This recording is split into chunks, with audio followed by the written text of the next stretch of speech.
here with Ashley Piche. She was on Life on the Rock she's executive director of Creatio. And you whet our appetite with your conversion. You had a conversion 3 years ago, and Life on the Rock's short now, so we don't have time to get into all that. But tell us a bit more about your conversion to Catholicism. Yeah. I think, and I mentioned when we were talking at Life on the Rock that suffering had a lot to do with it. So my curiosity around suffering, what it means to suffer, why we suffer, how to suffer well. And I think the kind of arc that in the past year has become more clear as something that has led me to the church has been my relationship with my father, actually. So he was mentally ill, so was never officially diagnosed, but looking back, we think he had some elements of schizophrenia and was somewhat sociopathic, and so lack of empathy. And we saw kind of that mix of things play out throughout his life. And I think my interaction with that as a child growing up, and then as an adult as well, led to a lot of my questioning and kind of going to philosophy for answers, which it's just been in the past year. So I converted recently. So I've been doing a lot of, over the past couple of years, kind of looking back on my life and looking for God's grace. And when it was apparent and I couldn't see it previously. And a lot of what I see has to do with this kind of like overarching, kind of source of suffering in my life.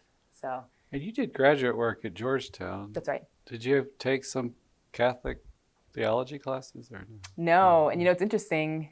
I wasn't Catholic when I was at Georgetown. So this was almost 20 years ago, 15 years ago.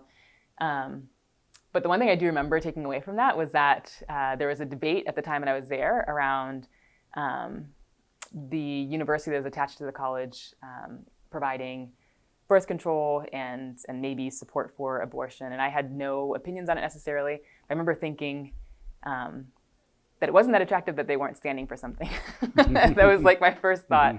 And had some curiosity around that too, because I heard, Catholics kind of fighting around that. And I didn't really understand the argument, but I was like, oh, that's interesting that it would be more attractive to me if there was like an actual strong stance here, even though I don't really have a deep opinion about that. So I went to Georgetown as someone with no real religion and no connection to the Catholic Church, and that was and didn't really find it there, right? That was my one kind of takeaway from that was like, they're trying to figure things out too, because it wasn't clear.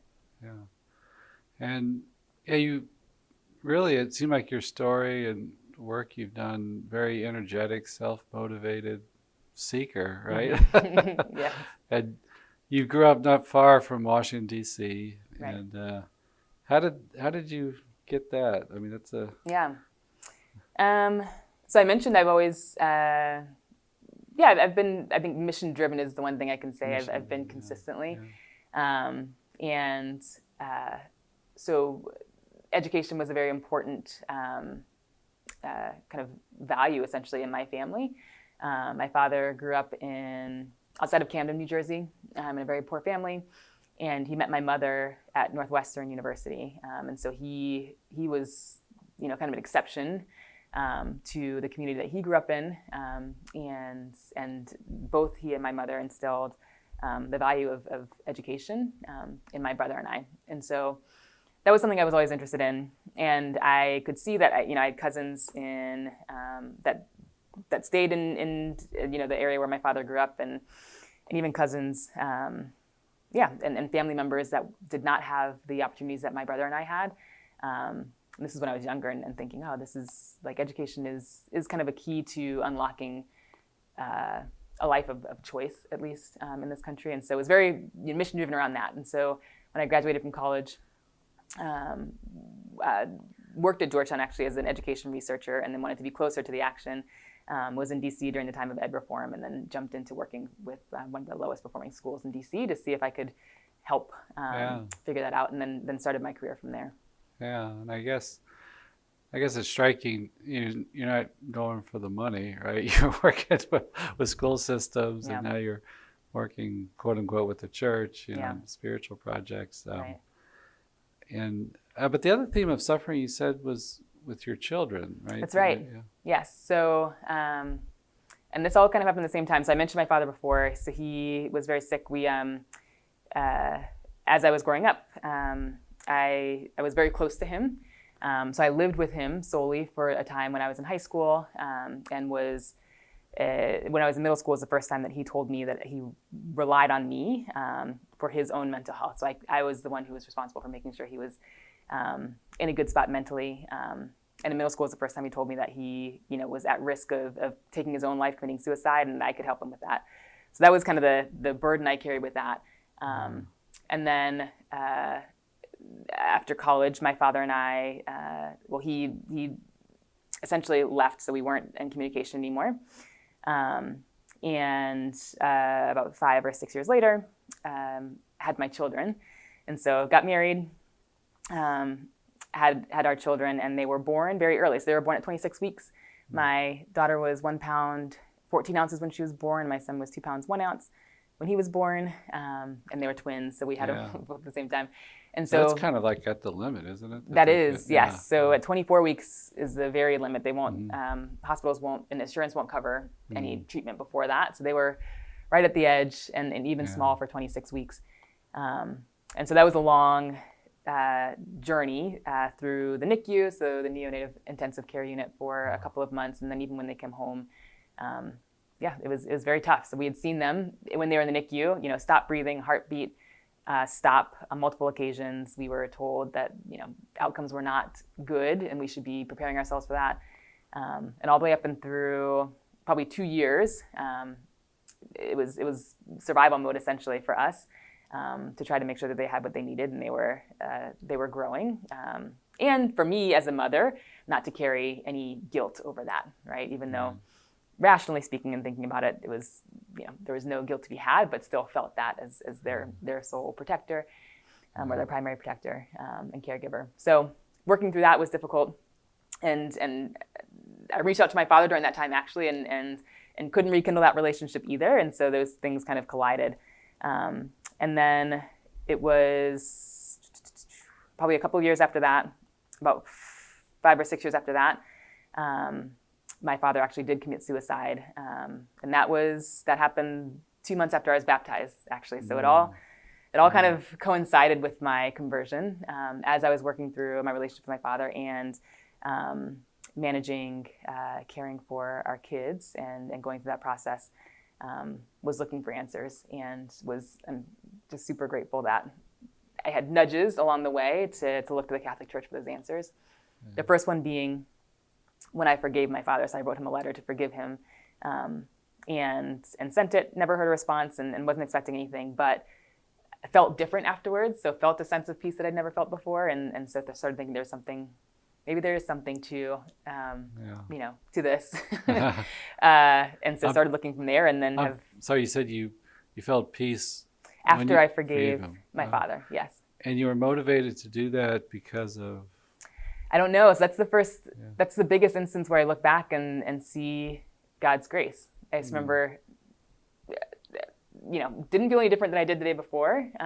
Held a lot of resentment towards him at that point in my life, and sat down at the coffee shop, and I write I journal, and just wrote a letter to my father, forgiving him and asking for forgiveness, and had just a perspective of the whole situation I'd never experienced before. And so when I look back on my life, I say that's one clear instance where I could see God working, and I didn't really know why or how. I guess, well, hopefully you went through RCIA, so hopefully they told you about the importance of forgiveness. But right. I guess, but that's beautiful you were able to do it, though. I mean, a lot of people struggle with that. That's right. Yeah. And that was after, I didn't go to RCIA until after that. So it was.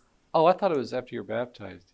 After I was baptized, he did commit suicide, but this was a couple years before that. I wrote him a note. Oh, okay. To forgive him, and that. So when I felt different afterwards, not having gone through RCIA or having like the knowing what that actually meant. Oh, I see. Then I got curious, like, there's, like I'd heard growing up, like you need to forgive people. Yeah. But didn't know how powerful it was until I actually experienced it for myself, and then got even more curious about what is here. Like, what are the church's teachings that I could learn from, that could help me with what I'm suffering with right now. Yeah. So That's interesting. So, like, yeah, kind of wanting more, even more of peace, maybe, drew you closer to God. That's right. Yeah.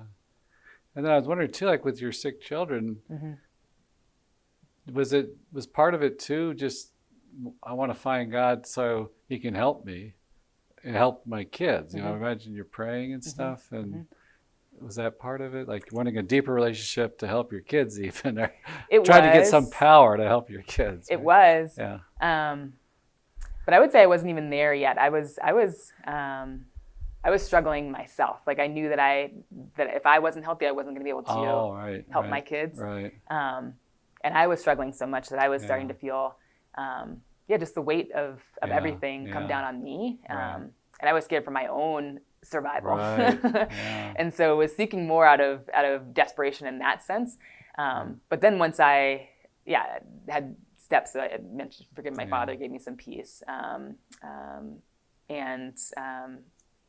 Trying to see, once our kids ended up, they progressed, and once we were out of the period where we knew there weren't going to be any serious implications, that I could step back and start to see the big picture there as well. And that's when I started to say, I can't do this on my own, right? Like, I need something else or someone else to help me. And then started thinking about, yes, I need this for my family. I need this for my kids. I need this for my husband, for myself. And then once I went through RCA and became baptized, I had another experience of peace that was profound after my baptism. So that led me even deeper. What did that feel like? How would you describe that? Yeah, it was funny. I laugh about it because I obviously made the choice to join the church, and so I believed. But it was another instance where it wasn't until, as I mentioned, I got baptized 2 months later. My father committed suicide. I was able to support my family through that. And looking back and talking to people during that time, I don't think I would have survived that without having gone through my conversion process, or at least started my conversion process at that point, and being able to lean on God, and being able to pray for him after death, which is super helpful. But then I would say towards the end of that year, so, was baptized at Easter, towards the end of that year in 2019, was praying pretty consistently, and just had more clarity throughout my day, right? Like, felt at peace. So I had always suffered from anxiety. That was going away. Had more clarity about what to prioritize and what to focus on during the day, and felt at the end of the day, instead of, recounting all the things that didn't go right, was filled with gratitude. And I couldn't think of anything that had changed, except I was praying more and I had gotten baptized. And you incorporated that in your prayer, like thanking God specifically for things that happened? Did somebody tell you to do that, or did? Yes, so I had learned some of that for sure. But it was another instance where I didn't expect to feel different necessarily, right? So I was doing it, but felt profoundly different. So it was the same experience I had after I forgave my father, to say like, I feel almost like a different person. I didn't know it was going to go this deep. And at that point, that was when I started thinking, I was still working in education and still caring very deeply for the children that I was serving. But seeing the children and knowing my own life story, like education, I couldn't educate my way out of suffering.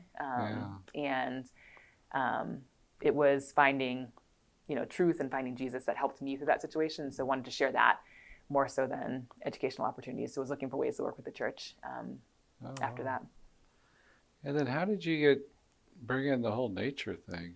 Yeah, that was fortunate. I was not looking for that. So I actually was looking to work for the Catholic schools office or something in education, Catholic education, because that seemed like a natural transition for me. And in talking to the folks at the Archdiocese where I live in Denver, just heard that Creatio, the apostolate that I lead right now, had an opening for an executive director. And they were looking for someone who had experience leading a nonprofit organization. And so I had done that with charter school networks, which are large nonprofit organizations that are very mission driven. So it had similarities there.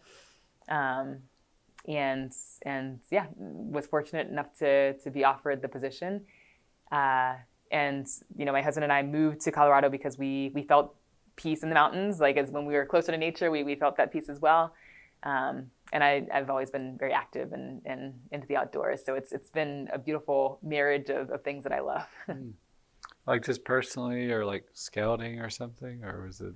Yeah. Just personally. Personally, interested in So our family snowboards. My cousin and I met in college on the track teams. We've always been very physically active, and so that's been kind of a separate part of my life. But it's been amazing this past year. I've been with Creatio for a year to work to integrate all aspects of life, right? So my family life, kind of what I'm doing when I'm on mission, and then also the kind of mind, body, nature connection that I love as well. So it's been amazing. What was your event in track? I was in high school. I was a heptathlete. So I did multi-events, and then in college, I was mostly a jumper, so high jump, long jump is what I specialized in. Yeah. And so snowboarding and stuff got you out into the woods, and do you give some of the talks to the people that go on excursions? Like what are some of the topics you speak on? Yeah, so I am not doing much of that yet. I would say this first year I've been focused on just growing focus on the people on the team, right? So what I mentioned on Life on the Rock, I mentioned that we had 4 people on the team when I joined. We're gonna have 12 in the fall.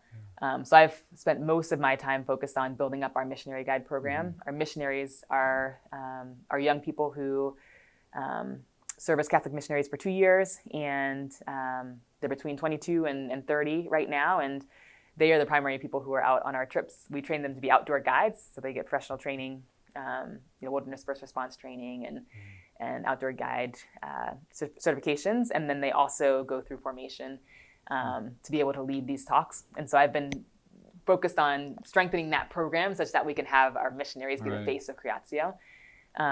But we do have, we have all age ranges. I'm almost 40, so I connect with our groups of people that are older than what our missionaries are, which is young adults in college or just out of college or high school. So myself and our director of mission integration, Chris Lanciotti, is a consecrated lay brother with a small community in Denver, and so we will lead talks and trips for older groups that come along with us. Okay. Yeah. Do you work with different priests and things, like they accompany the mission trip? We do. Yeah. Yes. So there's a priest on our board, and so he will accompany us on trips.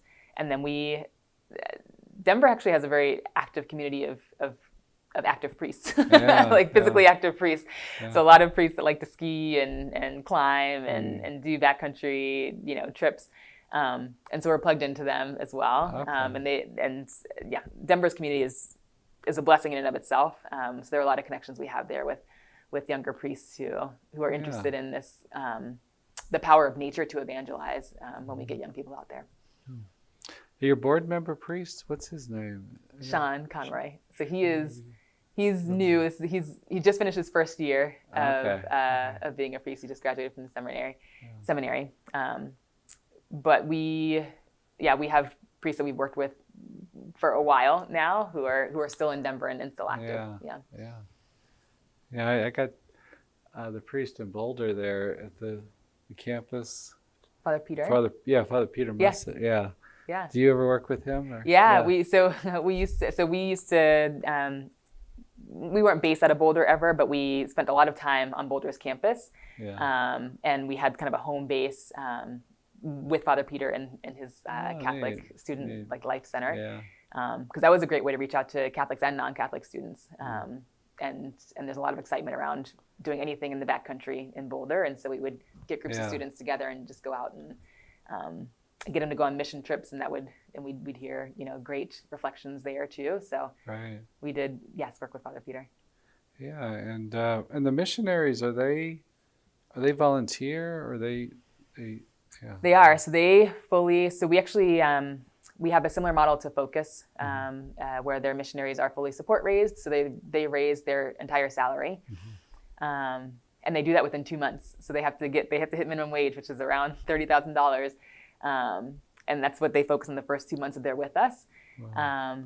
And we actually have the person who trains focus missionaries on how to do this actually trains our missionaries too.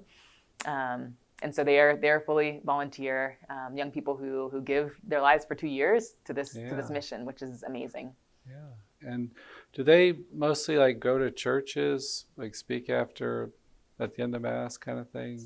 Yes. So we do some local outreach, and we're trying to do more of that actually. We actually are very busy, so we have close to 40 trips this year, and our missionaries actually this week. Actually, on the way here, so I flew in from Denver and had a layover in Houston, and I ran into 2 of our missionaries in Houston on their layover from Costa Rica going back home, and they're going to Galapagos in 2 weeks. So they're super busy, especially in the summertime. Yeah.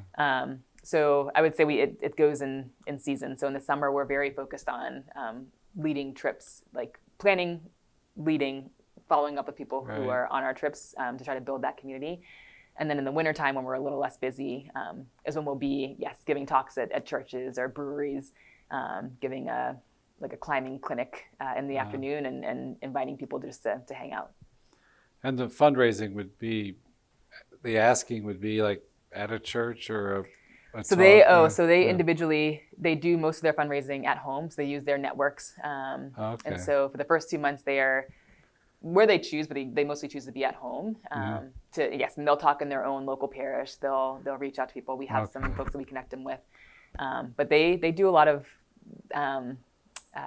fundraising for their own salaries and their own networks. Yeah. And then centrally, it's actually my role, and we have some staff members that fundraise for the entire organization, so that we can keep our prices affordable for everyone.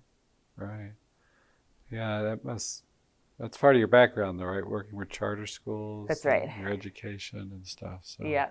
So fundraising and just, which to me is, I feel very, very grateful, and actually privileged to be able to work in positions, essentially my entire career where I'm on mission, right? So deeply connected to our mission and excited about it. So the fundraising piece is not hard because I love talking about what we do. I think our missionaries are amazing. I think what we do at Creatio is beautiful and different than what we've seen anywhere else, really. And we're trying to really identify that and grow. And so I love to share what we're doing, which is what fundraising is for us. And are most of the missionaries from Colorado, or are they all No, over? Huh? They're from all over. So we actually hired our first missionary from Colorado this year. They'll be starting in August, but they're from all over the country, which is great. And we are looking to hire actually a missionary, potentially who is based in Costa Rica, over the course of this next year as well, because we do a lot of mission trips there. Yeah. And it would be nice to have somebody that's based there too. So we we recruit from everywhere, and are looking for young people who are interested in kind of growing deeper in their own faith, their own knowledge of the Catholic worldview, and interested in their culture, right? The culture of their generation, and speaking into that. So it is mostly young people that go on these excursions, mission trips. It is, yep. So I would say we are mostly 18 to 35. So we'll take college groups out, and then it really is college through like pre-vocation, essentially, is who we see mostly on our trips. And we tailor our trips to that, but we do a lot of custom groups that, like I mentioned, will be families that come that want to do a mission, or a group of older adults that want to do, a backcountry hut trip, or something that's a little like a 3-day instead of a 2-week something. So we're open to everyone, but when we're very upfront about it, like our pilgrimages and our experiences they're difficult. Like we're often going to pretty remote places, or on pilgrimage for 2 weeks, and we don't bring support vehicles, right? We are walking from place to place. And so we tend to attract younger people just because of that as well. Yeah. Are there any stories that motivate you or that touched you, that people shared from the experience? Yeah. So we have kind of like our legendary stories. So an older one is that we had a student from CU Boulder who went from interested in going on a trip with Creatio all the way to becoming a nun, right? So that that process, is an amazing one, obviously. But I would say within the last year that I've been with Creatio, it's been amazing to see. Well, so we have one question that we ask at the end of every trip, which is, no matter where you started, do you feel closer to Christ and his church after this experience? And 98% of people say yes. And we've seen that I've seen that over the past year, that it's been, we've done, close to 40 trips, and I can only think of maybe one occasion where someone didn't answer, positive to that question, which is what we're trying to do, which is great. So we're trying to meet people where they are and bring them closer. And I would say, I don't know, we have a lot of good stories. So we do a small pilgrimage. No Bigfoot sightings or anything? No Bigfoot sighting. We do have a lot of, adventure on our trips for sure. Every experience has its thing. But we also have obviously we have a lot of insurance, but we have never had to use it, which is another blessing. So we haven't had anything.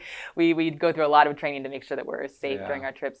But I would say, during our experiences, we have a small pilgrimage in New Mexico that we do from Taos, New Mexico, down to Chimayo, which is very difficult. There's a mountain pass day where it's 17 miles. You have to go up and through a mountain pass. At the time we were doing it, this year actually, there was a lot of snow later into the season than usual. And so we had some groups that were post-holing, which means that you're stepping into the snow and stepping out of it, not on top of it, which is very difficult for 17 miles. At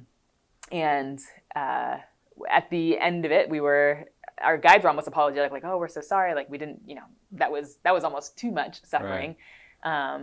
But we got the best reviews from that trip to say, like, oh no, like you were positive the whole way through. Like, this is like, I needed this to push myself to this level, to gain the full experience. And so I think the gratitude that we see from our participants, and the community that's built in a short amount of time in our trips is super inspiring. And the fact that we have most of our businesses from referrals, right? So we have participants that come back again and again, that bring their friends. That's what we want to be. We want to be a place to bring your friends, whether they're Catholic or not, but to be a welcoming place to have an experience and go deeper. Yeah, what's so neat too, you can really, where you can design it how you want it. It could be a radically different trip, maybe even more mission oriented the next year or something. And I like what you said on the show about just nature plus reflection. God's speaking to us, and I come to appreciate that more in my life, just to get out of our, as I said on the show, just the routine and the rut and the pressures of maybe life, and like decompress and kind of, this is what it's like to be a human being again. Right? That's right. Yep. I have a quote, actually. I have to find it, so you give me a second. But and we say, so and there's always a tendency, right? And we look to other organizations that are secular too, and how they do kind of outdoor leadership education. We did a little bit of research and have talked to the folks at Outward Bound, and they do a little bit of leadership plus values education in nature, which is great.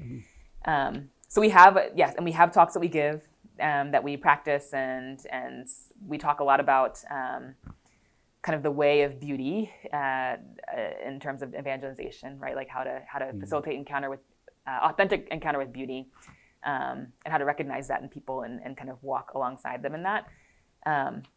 So we do have a bit of a curriculum, but we do, I think, something that is super important that we always are reminding ourselves of is that, it's not us that evangelizes, right? It's we have to allow the Holy Spirit to work, and it's our job to really facilitate the right environment for that to happen. Right. And so we think a lot about, like, where are we taking people and what are we doing and how are we supporting them in their, wherever they are, and in their conversion, right? And how are we recognizing that? How are we, as a team, recognizing conversion in ourselves, in each other, and then able to see that in others, and kind of walk alongside them in that way. I'll see if I can find this. But it is nature that does the work, and we're trying to make it such that it can happen. Yeah, I went to school out in Colorado School of Mines in Golden. Oh yeah. Yeah, we were out there couple of years ago, and I drove up to Boulder, and I just that drive. I forgot what highway it is, but from Golden to Boulder, I just like took my breath away. I just forgot how beautiful it is, and how powerful. Just like simple things when driving and stuff. And just looking and maybe just taking a break, and get out of the car and look at it, enjoy it and stuff. That's right. Yeah. And it's funny, we moved to Colorado recently, and so we're still, every time I see the mountains, I'm like in awe. Right. And we have a lot of friends that are from Colorado, right? And this is not everyone, but we have some friends that are like, oh, I never go to the mountains or look at them or think about them, right? And it's like, oh my gosh, it's right here. Like, it's so, and that happens to be, I love the mountains, right? Some people love the beach, and some people, there's all kinds of things to appreciate. But it is nice to have that constant reminder. Yeah. And it's nice to take people out of their day-to-day and kind of overwhelm them with the beauty. Yeah. There's even like secular studies, and people are talking about it that just with all the screen time we have today, just to spend whatever, a handful of minutes outside. That's right. Can just nurture us, can calm us, speak to us. There's something about being in the front of a screen. I don't know, it can distract you, I guess, and maybe relax you that way a little bit. Mm-hmm. But it doesn't like nurture you, like being outside. It's like you're stimulated. Yep. But it's like you don't really encounter something deeper and things, and so they're talking about the importance of that, like with young people and kids today, and yep. And I've made these videos for Life on the Rock, and just talking about just a little walk. I grew up in the Boy Scouts, loving the outdoors and all that stuff, but during COVID I started taking walks just to kind of de-stress from it, and I realized the importance of it, and just try to do it more often. That's right. Yeah. And you don't recognize, like how plugged in you are necessarily until you get away from it. Right. So that's been, and even myself personally has been a journey for me. So my husband and I were some of the first people to join Facebook. So we were in college at the same time that Facebook started, and in college at a school that was close to where Mark Zuckerberg actually was, so at Brown. So we were, I was like top 100, like the first 100 people to like get Facebook. So we were hooked on it from the very beginning, and that's one aspect of social media, whatever. But and I'd say about 3 or 4 years ago, we kind of cut ties with all social media. But recognizing how difficult that was to do was... It was like a 17-year addiction. Yes, yes, is pretty sad. So you don't recognize how it seeps into your life in all ways, right? Yeah. And even my own personal experience was trying to disconnect from a portion of what was being fed to us was eye-opening for me. And now, every chance I get, I try to be out in nature and bring others into it, which is why it's been an amazing year to find this apostolate and be able to contribute, my experience and skills and learn more than I'm able to contribute actually about evangelization and apostolate and working closely with the church. So it's been beautiful. Yep. Did you find that quote? Nope. Now I'm trying to Google it. I'm still not finding it, so I don't think it's going to happen. We could take a little break. I could cut this out if you want to try to find it. I'll look one more time. It is. Now I'm going to say it, and it's going to be underwhelming because it's gotten this huge buildup. So you did Brown and George. You're seriously educated. But that was the thing. It's like I was, and still couldn't figure it out, right? So that was my kind of aha moment where it's like, it's not, yes, education is important for sure. Yeah. And it has played a major role in my own life, but it wasn't the answer. I was still very lost and looking for something. And it wasn't until I started to look to the church that I became healthy, or started to become healthy. And how would you describe that something that you found? Um, it was, I mean, and it sounds maybe cliche, and I've only really been able to identify it recently, I think, but it's God's love, right? So, I think in my suffering, a big portion of what I felt was real deep loneliness. And the one question that and this was actually a couple months ago, so I feel like I'm maybe in the deepest part of my conversion right now, like 3 years after my baptism, because I'm doing a lot of reflection and kind of learning or trying to learn from my past experience. But the one question I was afraid to ask about my own father here on earth was, did he love me, right? Because I was afraid the answer was going to be no. And all signs pointed to no. And so that was something that was hidden pretty deep, and led to a lot of loneliness. And then I wasn't able to actually ask that question and confront it and address it until I was able to, or open myself up to be able to receive God's love, right? To say, like, this is all I actually need. Mm-hmm. So I can work through my relationships here on earth in a way that is healthy, because I know I can rely on God's love. And I'm still trying to, and this will be a lifelong process, obviously, but trying to learn how to really receive it well. That's difficult, but Did it help? Did it help you to recognize that your father did love you, maybe in ways that? Yes, and it was, so I'd never really asked that question because I had been afraid to ask it. I would say 6 months ago was actually the first time that I told my story to anyone. I told it to somebody else at Creatio. And since then I've told it to a lot of people, because I'm like, oh, this is great. Like, I've been able to actually work through it. But the first time I told it was about 6 months ago, and I just admitted that this is the question I've been afraid to ask. And within that week, I got 2 very clear messages. One, actually an actual message from someone who knew my father when I was like 3 years old, when I was a baby, and he had heard that my father had died, and he reached out to me via Facebook Messenger. So I didn't have Facebook anymore, so I didn't see it he sent it to me maybe a year ago, and I saw it the week that I asked this question.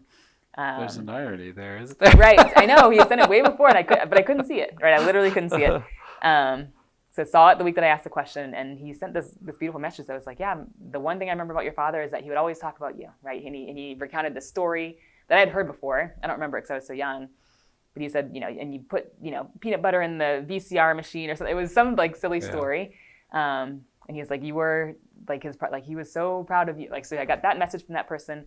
And then I heard from my brother, my stepbrother. So my father remarried during his life, and he had 2 other sons that I also hadn't heard from in a long time, and heard from him that week as well, and with the same message to say, hey, it's really tragic what happened with your father, but he always wanted us to be like you. He would always talk about you, and he was always proud of you. And this is during a time when we weren't talking, right? So I had no idea. And so I actually received those 2 very clear messages as soon as I asked the question. And there's no other way to interpret it. And so when I could start to think about it in a way that allowed me to answer the question, to say, yes, he did love me, but was very sick, then that was when I started to, that's when the real healing happened, which was amazing. And it is, I'm still going through it. So it is an amazing process to go through. And the journaling really helped you? Do you have a certain technique with journaling? I never could get in the journaling thing. I tried, but it's like... Yeah, it is. I don't have a certain technique. I think I have a tendency to not address things. So I'll keep it inside, and then that manifests as like anxiety or stress. And so writing is just a way for me to get it out. Yeah. So I try not to put anything on it to say like I'm writing too much or not enough, or I need to write in this way. But I find that I write a lot when I'm going through. I've written a lot this year, probably more this year than in any other previous year, because I'm trying to process really quickly. the conversion process because I'm so interested in it, and I'm going through it myself. So it's been an amazing year for sure. How would you describe? We call God our Father, and there's a powerful image in our earthly Father that we just project that onto God, right? We just naturally do. Mother Angelica talked about that a lot. She had a difficult relationship with her father. And how would you describe that Father's love as contrasted maybe with a maternal love? Yeah.